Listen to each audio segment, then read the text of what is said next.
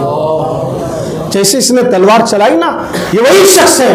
جب مختار ثقفی کے سامنے لایا گیا تو مختار ثقفی جیسے ہی شمر کو دیکھا تو اس کے جسم میں ایک قسم کی کیفیت بجلی کی طرح کڑکنے لگا کہ ظالم، تو ہی وہ شخص ہے جو اپنے ناپاک ہاتھوں سے مولا حسین کی گردن پر تلوار چلایا، تجھے نہیں معلوم یہ فاطمہ کے جگر کے ٹکڑے تھے، تو نے حرم کعبہ کے ستون کو گرا دیا، تو نے مولا حسین کی گردن پہ تلوار چلانے کی جرات کیسے کی؟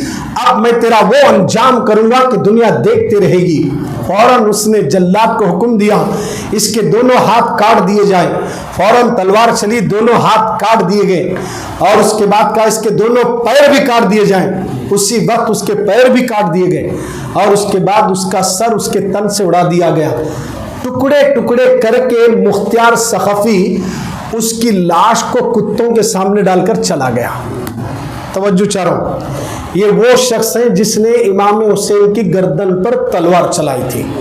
ابھی یہ بات ختم نہیں ہوئی، دوسرا پکڑا گیا، اس کا نام تھا ہرملہ۔ کہا کہ ہرملہ کو لایا گیا۔ یہ کون ہے؟ کہا یہ وہی شخص ہے جس نے 6 ماہ کے بچے پر تیر چلایا تھا۔ اے مختار، یہ وہ ہرملہ ہے جس نے مولا حسین کے بیٹے کے گلے پر تیر چلایا تھا۔ جیسے ہی ہرملہ کے بارے میں سنا، مختار ثقفی کی آنکھوں میں سرخی آئی اور اس نے کہا رے ظالم، تو نے ایک ننھے بچے کی گردن پہ اور ان کے گلے پہ تیر چلایا حلق پر، اب اس کی گردن اور حلق پر اتنے تیر چلاؤ، اتنے تیر چلائے گئے حلق پر، اور ایک ایسا بڑا تیر مارو کہ اس کے حلق سے پار ہو جائے، اور اتنا بڑا تیر مارے وہیں اس نے دم توڑا۔ تو اسی وقت اس کی لاش کو بھی اٹھا کر کتوں کے سامنے ڈال دیا اور کتوں کے حوالے کر دیا۔ ادھر بات پوری ختم نہیں ہوئی، تیسرا بھی پکڑا گیا۔ بڑی تیزی کے ساتھ کام کر رہے تھے مختار ثقفی کے سارے لوگ۔ اس کے بعد جو ملا، کون ملا؟ خولی نامی ملا۔ یہ وہ شخص ہے جس نے امام حسین کے سر کو تن سے نکال کر، توجہ چاہ رہا ہوں، سر مبارک کو تن سے نکالا۔ شمر تلوار گردن پہ مارا تھا مگر گردن سر کو الگ کرنے والا خولی، اور سر کو الگ کرنے کے بعد نیزے میں چبا کر اوپر اٹھانے والا خولی تھا۔ اللہ اکبر۔ مولا حسین کے سر مبارک کو، توجہ چاہ رہا ہوں، امام حسین کے سر مبارک کو اپنے نیزے میں چلانے والا یہ وہی شخص ہے۔ جیسے مختار سننا تھا، پلٹ کر دیکھے تو اب مختار کا چہرہ لال تھا۔ اس نے کہا اے ظالم، تو نے مولا حسین کے سر کو ان کے تن سے جدا کر دیا۔ یہ وہ سر تھا جس کو میرے نبی نے چوما تھا، یہ وہ سر تھا جس کو رسول اللہ نے بوسہ دیا، ان کی گردن کو چوما ہے اور تو نے ان کے سر کو تن سے جدا کر دیا۔ تیرا انجام بڑا بھیانک ہوگا۔ ابھی بات چل ہی رہی تھی، اس کا بیٹا پکڑا گیا، اس کا ایک بیٹا تھا وہ بھی پکڑا گیا جو یزیدیوں کی مدد کر رہا تھا۔ پکڑ کر لائے، کہا کہ مختار ثقفی سے کہنے لگے کہ ہم نے اس کے بیٹے کو پکڑ کر لائے، تو کہا کہ پہلے اسے بعد میں ماریں گے، پہلے اس کے بیٹے کا کام کریں گے۔ باپ کے سامنے تلوار کو نکالا، کہا کہ یہ تیرا بیٹا ہے جو کربلا میں یزیدیوں کا ساتھ دے رہا تھا، امام حسین حسین کی مخالفت میں کھڑا تھا، اب اس کا سر تن سے جدا کر دوں گا۔ فوراً باپ کے سامنے بیٹے کا سر اڑا دیا گیا، چیخنے لگا، چلانے لگا، کھولی رونے لگا، مختار میرے سامنے میرے بیٹے کو مار دیا تو نے، کہا کہ میرا قصور کیا ہے؟ ابن زیاد اور یزید نے جو کہا تھا میں نے وہ کرا ہے، میں نے ان کے حکم پر کیا ہے۔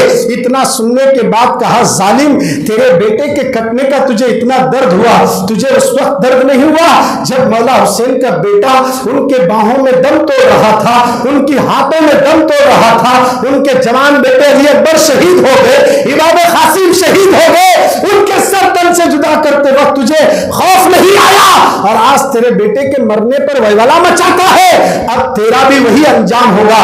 اس کا بھی سر اڑا دیا گیا، اس کے بھی ہاتھ اور پیر کاٹ دیے گئے، اور اس کو ختم کرنے کے بعد یہیں پر بس نہیں ہوا، مختار نے آگ لگا کر جلایا، اور جلا کر اس کی راکھ کو ہوا میں اڑا کر وہاں سے چلا گیا۔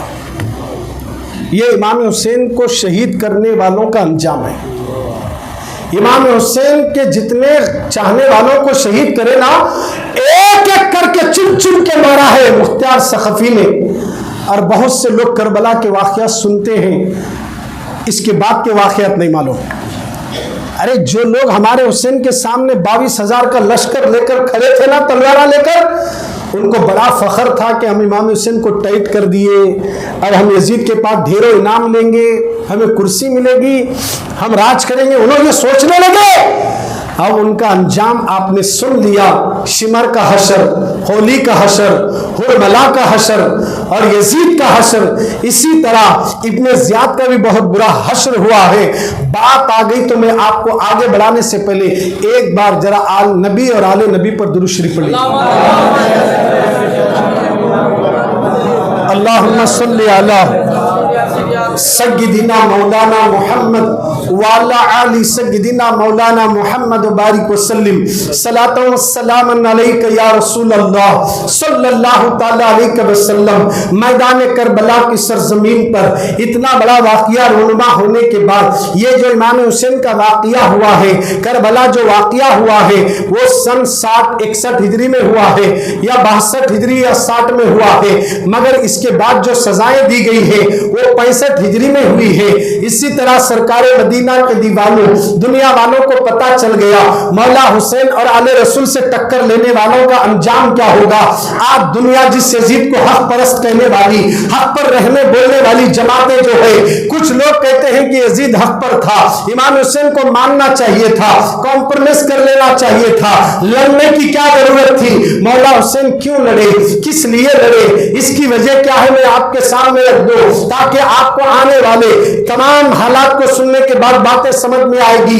یزید کو اس لیے امیر نہیں مانے، یزید کو اس لیے بڑا نہیں مانے، یزید کو اس لیے لیڈر نہیں مانے کیونکہ یزید شرابی تھا، یزید بے نمازی تھا، یزید داڑھی منڈا تھا، یزید گانے گانے والا تھا، یزید گانا سننے والا تھا، یزید زنا کرنے والا تھا، یزید نشہ بازی کرنے والا تھا، یزید بے ادب تھا، بڑوں کا ادب نہیں کرتا تھا، بچوں پر رحم نہیں کرتا تھا، ظلم کیا کرتا تھا، ساری برائیاں کرتا تھا۔ اس لیے مولا حسین نے طے کر لیا بے نمازی مسلمانوں کا امیر نہیں ہو سکتا، شرابی مسلمانوں کا امیر نہیں ہو سکتا، زانی مسلمانوں کا امیر نہیں ہو سکتا، نچنیوں کو نچانے والا امیر نہیں ہو سکتا ہے۔ ساری برائیاں یزید میں حسین نے دیکھی ہے، اس لیے امام حسین نے طے کر لیا میں سر بھی کٹا دوں گا، اولاد کو بھی قربان کر دوں گا، مگر نانا کے دین کو برباد ہوتی ہوئی میں نہیں دیکھ سکتا، شریعت کے اندر درار نہیں دیکھ سکتا، شریعت کی مخالفت نہیں دیکھ سکتا، لہذا اپنا سر تو کٹا سکتا ہو، اپنا سر باطل کے آگے جھکا نہیں سکتا۔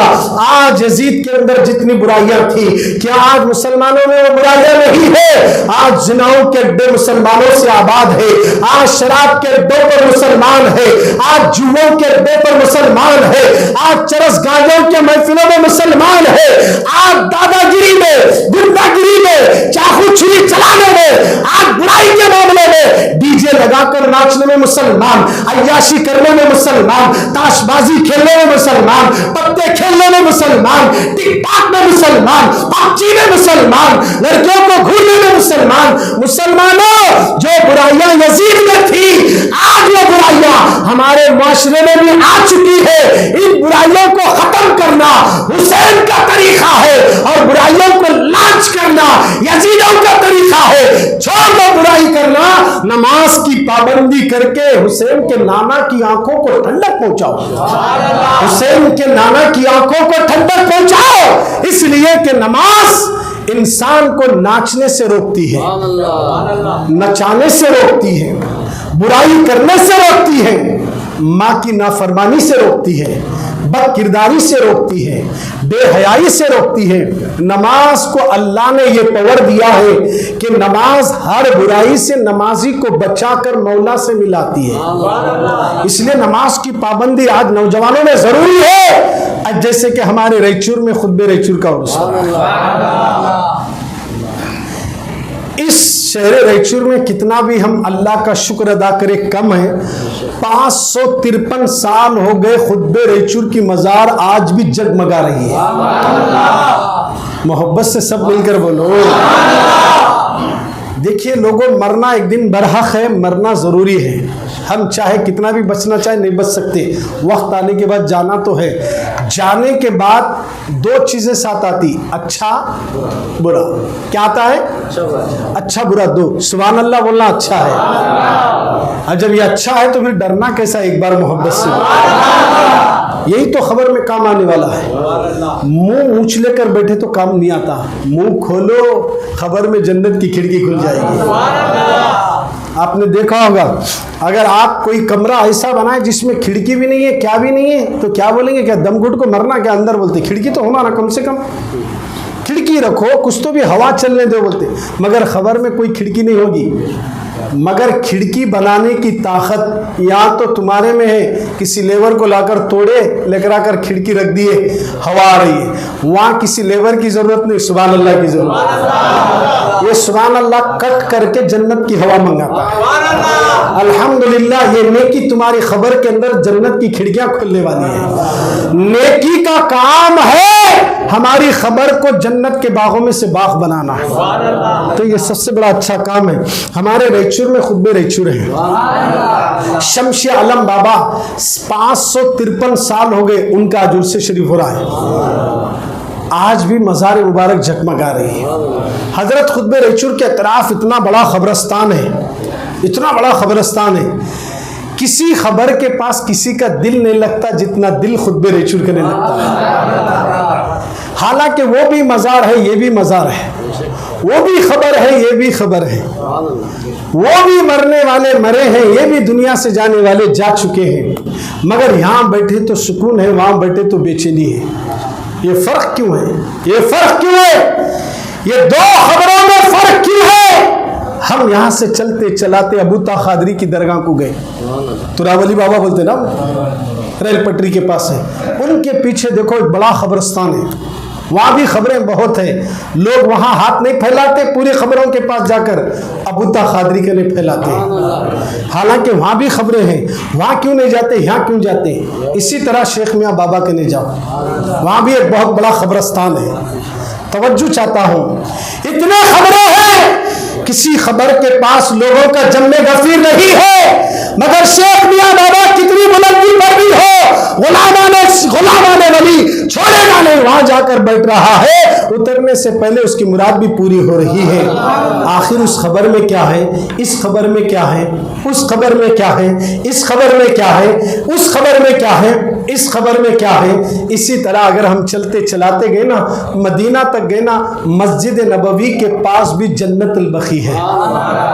وہاں بھی سرکار کا روضہ ہے, پیچھے بھی خبریں ہیں. مگر جو سکون مدینے میں مل رہا ہے, جو سکون آقا کے روضے کے سامنے مل رہا ہے, وہ عام خبروں کے پاس نہیں ملتا. آخر یہ راز کیا ہے؟ خبریں تو بہت ہیں, مگر ہر خبر کے پاس کوئی بیٹھتا نہیں, ہر خبر کے پاس کوئی جاتا نہیں, ہر خبر کے پاس کوئی چادر چڑھاتا نہیں, ہر خبر کے پاس کوئی پھول ڈالتا نہیں. مگر کیا بات ہے, خطبہ ریچور کی مزار کرے, ہزاروں کی تعداد میں لوگ آ رہے ہیں اور اپنی مرادیں مانگ کر لے جا رہے ہیں۔ اب یہ فلسفہ میں آج نہیں کھولوں گا، آنے والی جمعہ کو حضرت کی درگاہ میں بیان ہے۔ ارے محبت سے بولو، حضرت بولے لوہار وڑی میں کب تک کرو گے، ہمارے پاس آ جاؤ۔ اب جس کو جو آنا ہے، ارادے تو روز بنتے ہیں مگر خطبے ریچور وہی جاتے ہیں، ارادے تو روز بنتے ہیں مگر ٹوٹ جاتے ہیں، خطبے ریچور وہی جاتے ہیں جنہیں شمس عالم بلاتے ہیں۔ تو یہ ان کا کرم ہم پر ہو گیا ہے، اب وہ وہاں بلا لیے تو ایک دن مدینہ بھی بلا دیں گے۔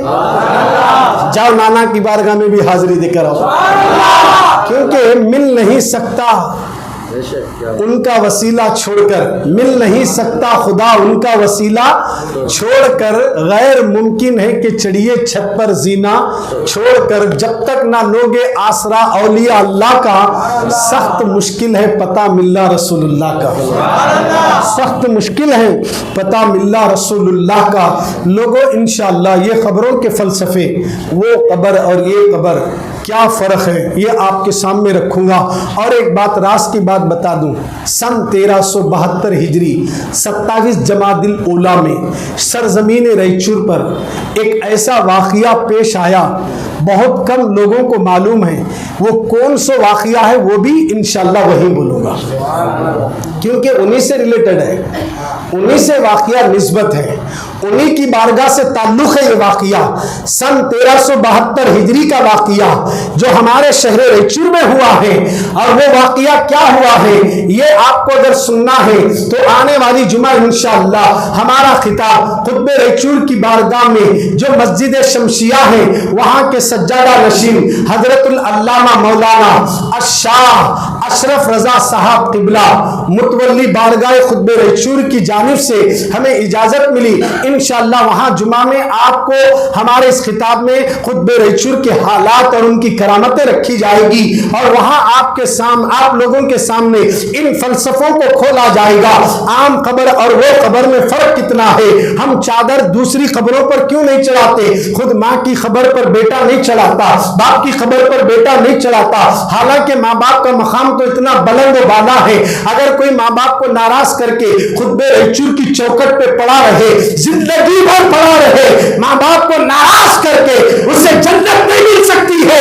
اگر جنت لینا ہے ماں باپ کو راضی کرنا ہے، اور ماں باپ کو راضی کرے تو جنت ملتی۔ ان کی خبر پر چادر نہیں چڑھاتے، ان کی خبر پر بڑے بڑے پھول نہیں چڑھتے، مگر خطبہ ریچور کی بارگاہ میں چادر کیوں چڑھ رہی ہے؟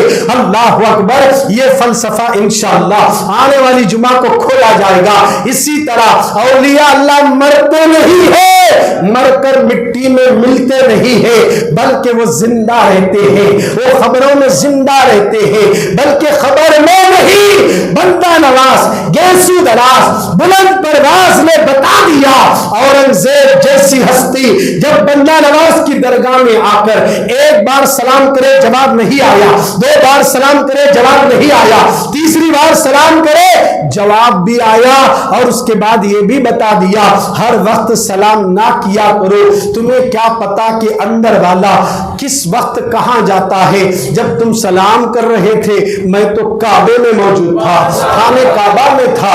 اللہ اکبر، اورنگزیب اللہ والوں سے باتیں کرتے تھے اور اللہ والوں کی باتیں سنتے بھی تھے، اورنگزیب مزار سے کلام بھی کرتے تھے، اندر سے آواز آئی میں کعبے میں تھا تو زانوی ادب ہو کر بولے نیست کعبہ در دکن جز درگاہ گیسو دراز، نیست کعبہ در دکن درگاہ گیسو دراز، نیست کعبہ در دکن جز درگاہ گیسو دراز، بادشاہ دین و دنیا تا ابد بندہ نواز، یہ دکن کا کعبہ ہے بندہ نواز کا آستانہ، ان کا آستانہ دکن کا کعبہ ہے۔ کیوں کہا اورنگزیب نے؟ یہ اگر سنے نا اہل حدیث والے تبلیغ والے نیچے سے اوپر پکتا ہوں، کیا آپ بندہ نواز کہتے؟ اللہ نوازنے والا، انہوں کیسا نوازتے؟ ان کو کیا معلوم اللہ ان کو کتنا اختیار دیا ہے۔ اگلی جمعہ تشریف لائیے، آنے والی جمعہ تشریف لائیے، ان کے اختیارات کیا ہے، ان کا پاور کیا ہے، یہ قرآن اور حدیث کی روشنی میں بتایا جائے گا. قرآن اور حدیث کی روشنی میں انشاءاللہ آنے والی جمعہ کو 12:30 بجے خطب ریچور کی بارگاہ میں پیچھے جو مسجد شمشیہ ہے وہاں 12:30 بجے پہنچ جائیں. پھر تو وارے ہی نیارے ہو جائیں گے. اس بارگاہ میں اب اس وقت غوث اعظم بھی موجود ہیں. بڑے بڑے اللہ والے عرس کے موقع پر حاضر ہوتے ہیں. ان کا معاملہ الگ ہے. غریب نواز بھی ہیں, ان کے سارے پیر و مرشدین, ان کے آب و اجداد موجود ہیں. ایک کی بھی اگر نظر پڑی نا, وہ ہمیں نظر نہیں آ رہے مگر وہ ہمیں دیکھ رہے ہیں. ہماری نظروں میں یہ کمال نہیں ہے کیونکہ ہم تو یوٹیوب دیکھتے ہیں, ہم تو بے حیائی کے مناظر دیکھتے ہیں. ہماری آنکھیں گندی ہو گئی. اس کو پاک کرو تب جا کر یہ غیبی چیزیں نظر آتی ہیں. اب اس کو پاک کرنے کے لیے نماز کی ضرورت ہے. اس کو پاک کرنے کے لیے رات کی عبادت کی ضرورت ہے. ان آنکھوں کو صاف کرنے کے لیے ان نگاہوں میں ماں باپ کے چہرے کو بسانے کی ضرورت ہے. مرشد کے تصور کو بسانے کی ضرورت ہے. اللہ والوں کے آستانوں کو بسانے کی ضرورت ہے. ارے آنکھیں بے حیائی کے مناظر دیکھنے کے لیے اللہ نہیں بنایا. اللہ سب کو بچائے. آج موبائل کے ذریعے ہمارا نوجوان طبقہ بگڑ رہا ہے. نوجوانوں, خطبہ ریچور کا عرس ہو رہا ہے. اب چادریں نکالتے وقت میں ریکویسٹ کر رہا ہوں, ڈی جے مت لگاؤ. اس کے بعد بھی اگر لگاؤ گے اس کے ذمہ دار ہم نہیں تم ہوں گے. قیامت میں تمہیں جواب دینا ہوگا. میرے نوجوان بھائی, 60 ہزار ڈی جے کے لیے خرچ کرنے والوں, ہریانہ کی سرزمین پر ہمارے مسلم بھائیوں کے گھروں کو بلڈوزروں سے گرایا گیا. وہ بے گھر ہو کر آسمان کے نیچے بیٹھے رو رہے ہیں. ہماری بہنوں کی عصمتیں لوٹی گئی, ان کے دوپٹے سینے سے نکالو گے. اللہ نے تمہیں دولت دی اور تم ڈی جے میں خرچ کر کے برباد کر رہے ہو. خدا را یہی پیسہ غریبوں میں مدد کرو. چاہے منی پور کے اندر جو واقعہ ہوا, وہ چاہے مسلمان ہو یا غیر مسلم, جس پر بھی ظلم و بربریت ڈھائی گئی ہے, ان مظلوموں کی مدد کرو. وہ چاہے سیکولر ہندو ہو یا مسلمان ہو, جس پر ظلم ڈھایا گیا, جس کا گھر لوٹا گیا, جس کی عزتیں لوٹی گئی ہے, اس کو اپنا کپڑا اڑاؤ, اس کے تن پر چادر اڑاؤ. خطبہ ریچور کو خوش کرنا ہے. ان کے نانا کی امت کا دل جیتو. جو ان کے نانا کی امت کا دل جیتے گا, خطبہ ریچور قیامت میں نانا کو بول کر جنت میں لے جائیں گے, جنت میں لے جائیں گے. اس لیے ہمیشہ حضور اپنی امت کی فکر کرتے تھے, اے اللہ میری امت کو بخش دے. آج یہ امت نہ جانے پورے انڈیا کے اندر جتنے اسٹیٹ ہیں, ان اسٹیٹوں کے اندر کتنے شہر ہیں, ان شہروں میں کہاں کہاں آگ لگی. مجھ سے زیادہ آپ جانتے ہیں کہاں کہاں ظلم ہو رہا ہے. مجھ سے زیادہ آپ جانتے ہیں. یہ کرناٹک پر اللہ والوں کا خاص کرم ہے جو یہاں سے وہ لوگ سیٹ سے نکل گئے جو ہماری اذان پر بات کرتے تھے, سر درد کی بات کرتے تھے, تلے رہنے کی بات کرتے تھے, بہرا بولتے تھے, کیا کیا بولتے تھے. ان سارے ان الفاظوں کو سننے سے اللہ نے ہم سب کو بچا لیا. اور آج ہمیں چاہیے کہ اس میں خوشی میں ناچ گانوں کی محفلیں نہ سجائیں, شکرانے کے طور پہ نماز پڑھ کے 2024 کی تیاری کر کو بتاؤ, تاکہ آنے والے دنوں میں یہ ثابت کر دے جب قوم مسلم اور سیکولر ہندو بھائی ایک پلیٹ فارم پہ آتا ہے تو دنیا کا تختہ بھی پلٹا سکتا ہے, دنیا کا تختہ بھی پلٹا سکتا ہے. ہمیں یہ اختیار ہے, اس اختیار کو باقی رکھنا ہے. ایک ہو جاؤ, برائیوں سے توبہ کرو, ڈی جے لگانا بند کر دو. اس سے اللہ اور اس کے رسول ناراض ہوتے ہیں. جو رسول اللہ ناراض ہونے والا کام کرے گا, اللہ ناراض ہونے والے کا کام کرے گا, اس کا انجام کیا ہوگا. مسلمانوں, ایک دن مرنا ضرور ہے. یہ جوانی باقی نہیں رہتی. آج جو جوان بچے ایسی ایسی کٹنگ بنا کر ڈی جے میں ناچنے والے اتنے چکاری پٹتے رہتے ہیں, لمبے لمبے سگریٹ پکڑ کر, منہ میں گیس کا تیل لے کر, پیٹرول لے کر آگ پھونکنے والوں, یہ شیطانوں کا طریقہ ہے, یہ شر انگیزوں کا طریقہ ہے. اور ہمارے لوگ کھڑے ہو کر دیکھتے ہیں سڑکوں پر, ایسی چیز لانے والوں کو دیکھو بھی مت, تاکہ ان کو خود پتا چلے یار ہم اتنا ناچ لیتے گئے تو کوئی دیکھنے کو تیار نہیں. ان کو خود احساس ہو اور یہ احساس ایک دن ان کو اس چیز کو چھڑانے پر مجبور کر دے گا۔ میرے بھائی ان کو چندہ مت دینا، یہ چندہ مانگنے کے لیے آئے چادر کے لیے، چادر نکالنا اچھی بات ہے مگر چندہ کر کے نہیں۔ جس کے گھر میں پریشانی ہے وہ 200 روپے کی بھی چادر لے جاؤ، میرے شمس عالم منع نہیں کرتے۔ وہ 200 کی لانے والے 200 کیوں لایا؟ ارے دکھیوں کو سکھ تو خود بیرچور دیتے ہیں، کیونکہ ان کا آستانہ ہی ایسا ہے۔ لوگوں، جو سکون ہمیں خود بیرچور کی چوکھٹ پر ملتا ہے، تلاش کرو، کوئی ایسا در ہے تو لا کر بتاؤ جہاں چین ملتا ہو۔ ابھی بھی جا کر دیکھو شمس عالم بابا کے دربار میں، جیسے مزار پہ نظر پڑی ایسا لگتا آنکھوں سے آنسو نکل پڑتے ہیں، دل روتا ہے، مائل ہوتا ہے۔ حضور ہم پر نظر کرم کر دیجئے، ان کے لیے کوئی بڑی بات نہیں۔ آنکھیں تو شمس عالم کی ہے، دیکھنا خدا کا ہے، کان تو شمس عالم کے ہیں، سننا خدا کا ہے، زبان تو شمس عالم کی ہے، بولنا خدا کا ہے، ہاتھ تو شمس عالم کے ہیں، پکڑنا خدا کا ہے، پیر تو شمس عالم کے ہیں، چلنا خدا کا ہے۔ ایک بار کہنا آپ کو آپ کے نانا کا واسطہ، حضور نظر کرم فرما دیجئے، میں بہت غریب ہوں، مجھے اتنی دولت دو جتنی میں رکھ سکوں، میری تمام پریشانیاں دور کر دو۔ اگر یہ وہاں ٹھہر کر دل سے بولے نا، حضرت کی نظر پڑے گی، تقدیر بدل جائے گی۔ اب کہنے والے ہزار کہتے نہیں نہیں اللہ سے منگنا، ہم اللہ سے منگنے کی طاقت نہیں رکھ سکتے، کیونکہ ہم نے اللہ کی بہت نافرمانی کی، داڑھی منڈا کر ناراض کر دیا، فجر چھوڑ کر ناراض کر دیا، نوافل چھوڑ کر ناراض کر دیا، ماں کا دل دکھا کر ناراض کر دیا، اور اللہ سے مانگنے چلے۔ اللہ سے مانگنے کے لیے ساری پابندیاں ہیں، مگر ولی اللہ سے مانگنے کے لیے پابندیاں نہیں ہیں۔ ناک میں نیٹ نکلے، آنکھ میں پیپ یا پیپ بھی نکلے یا کچھ بھی نکلے، کان سے آنکھ سے جو بھی گندگی نکلے، مگر خود بے ریچو جھڑک کر نہیں بھیجتے، مگر اللہ کے دربار میں آنا تو پاک صاف آنا پڑے گا۔ ولی کی چوکٹ پہ جا کر رولے تے پڑ جا، کپڑے بھی صحیح نہیں ہے تو حضرت کی نظر پڑی نا، پتہ نہیں کون کس کی شکل میں آئے گا، کیا دے کر جاتا یہ پتہ بھی نہیں چلتا۔ ایسی کرامتیں تو غریب نواز کے پاس روز ہوتی ہے، اجمیر میں روز ہوتی ہے، اور اجمیر میں روز لوگوں نے دیکھا بھی ہے، ایسی ایسی کرامتیں ظاہر ہوئی ہے۔ اللہ والوں کو معمولی مت سمجھنا، اللہ والے ہر برے آدمی کو اپنے گلے سے لگاتے اس لیے تاکہ آج نہیں تو کل توبہ کر لے گا، آج نہیں تو کل توبہ کر لے گا۔ مگر یاد رکھنا ایسی بھی برائی سے مراد وہ نہیں ہے جو ڈی جے لگانے والا برا، یاد رکھیے جان کر برائی کرنا الگ ہے، نہ جان کر کرنا الگ ہے۔ اب یہ چادر لے جاتے وقت جو تماشا بنا رہے نا، یہ تو کھلے عام نظر آ رہا ہے، یہ تو اسلام میں اس کی اجازت نہیں ہے۔ عقیدت اور محبت ہے، چادر لو، اس چادر کو لپٹو، کھڑی کرو، اپنے سر پہ رکھو، اپنے دل میں خیالات لے کر آؤ۔ کیا خیالات لانا؟ معرفت کا خزانہ لوٹنے کے لیے خود بے ریچور جا رہا ہوں، معرفت الہی لینے کے لیے، علم لینے کے لیے، نظر کرم لینے کے لیے، ہاتھ میں پاور لینے کے لیے۔ ان کا کرم ہو جائے تو کوئی بڑی بات نہیں۔ انشاءاللہ آنے والی جمعہ کو آپ کے سامنے جو لوگ یہ شکوک و شبہات میں اللہ والوں سے کیسا منگنا، وہی ڈائریکٹ اللہ سے منگنا، مگر انہوں بول رہے اللہ والوں سے منگو، کیسا منگنا قرآن اور حدیث سے بتایا جائے گا، دوسرے پارے میں ہے، اس کے حوالے سے میں آپ کے سامنے رکھوں گا۔ آنے والی جمعہ انشاءاللہ زیادہ سے زیادہ تعداد میں آپ وہاں شرکت کرنا ہے۔ ایک اعلان سماعت فرمائیں، اس سے پہلے ایک درود شریف پڑھ لیجیے بلند آواز سے۔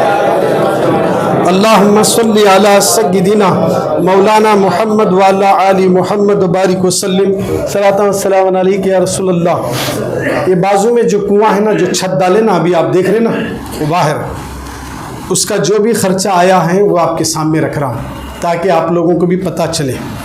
دیکھیے حضرت، ایک دن ہمارے مقبول بھائی، یہاں رسیاں کی دکان ہے ان کی، رسی والے مقبول بھائی بولتے ہیں، بولے مولانا یہ سلہ پورے اتر گئے، ایسا غلطی سے اگر کوئی پریشان آدمی آ کر پیر رکھا اچانک اندر گیا تو ایک تو گھر کے پریشانیاں الگ، پھر مسجد میں جا کو اندر گرے سو الگ۔